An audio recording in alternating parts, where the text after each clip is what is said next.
Gary Talks. I am deep conditioning my hair, but I have been noticing that I'm procrastinating making videos. So when I feel it, I'm gonna do it, and then I'm gonna go wash my hair. So I was just thinking about how powerful the shifts in my life have been right now. I recently moved into a new space. This is a glimpse of it. I am in the process of making it my sanctuary. It's been really, really exciting. And that's come with a lot of shifts, right? Because now, like, that I own a space of my own, I need to upkeep it. I need to maintain it. I need to maintain myself in this space, like sustain myself so that I can continue to live in this way, right? And so that calls for a different version of me. And it's been really beautiful to see how that is happening, how those shifts are just kind of naturally coming to me. There's moments where I also see myself like trying to sabotage or just like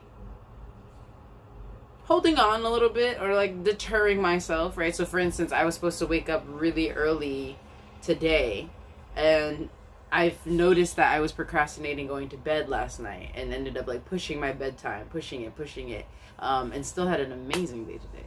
And so that's kind of what the heart of the video and this message is. Like, I've really shifted into understanding how important it is for me to take responsibility and ownership over how I want to feel, right? Because things happen, right? Like, what happened today? I think, I was on time, and then I was late because of traffic, and then also because there was all this commotion coming in and out of the parking place, the garage. And I don't know, it's just really powerful to notice, like, things that would really irritate me or bother me before are now things that I acknowledge as like, oh, well, that is an inconvenience, slightly, like, gives me more time to, like, be here, chill out. And that's really big. That's really big, because I've very much been a person to just be like affected by the things that happen to me throughout the day, that I encounter throughout the day, that people say to me.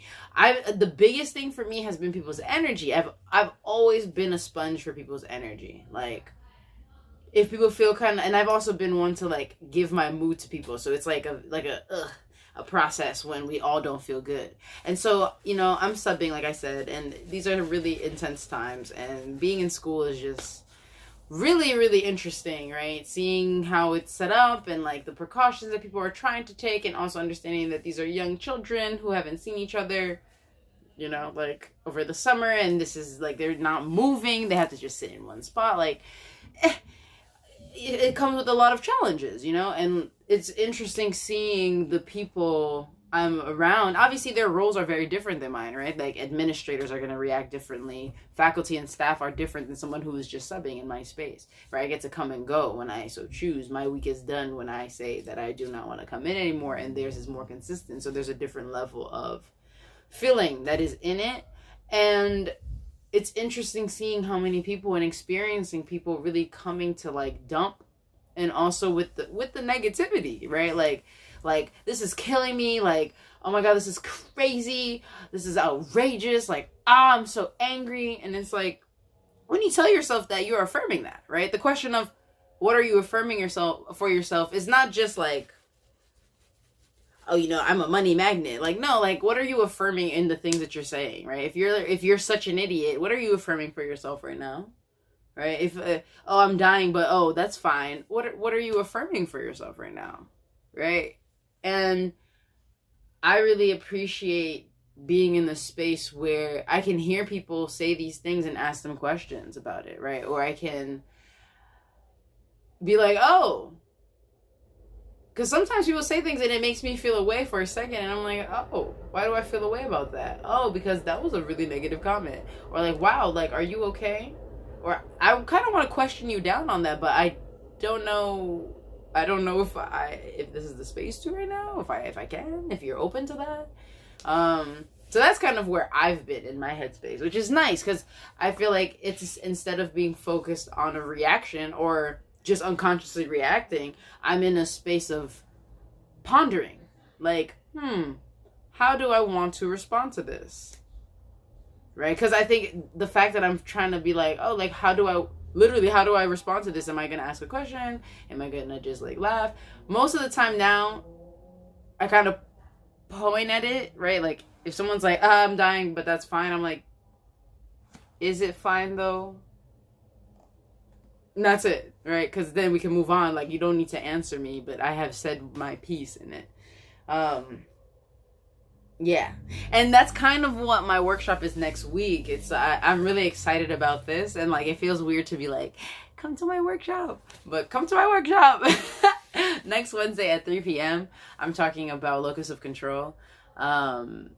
Which is essentially, like, understanding what your sphere of influence is, which is right here, right? Like, if we're being really real. Because can we really control our bodies? I mean, if we could control our bodies, there probably wouldn't be coronavirus.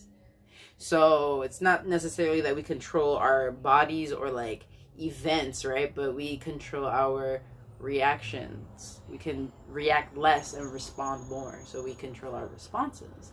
And I have some really cool conversation points, insights, questions, and I would love to, it's really the exchange that makes the workshop happen, but just pertaining to this topic about our agency, personal power. So I'd love to see y'all there. There is an Eventbrite page that I will include in the bottom. I'll also include my email, which is also another way to sign up. Just send me an email being like, I want to sign up. And that's not on that. Yeah. Have a wonderful, wonderful, wonderful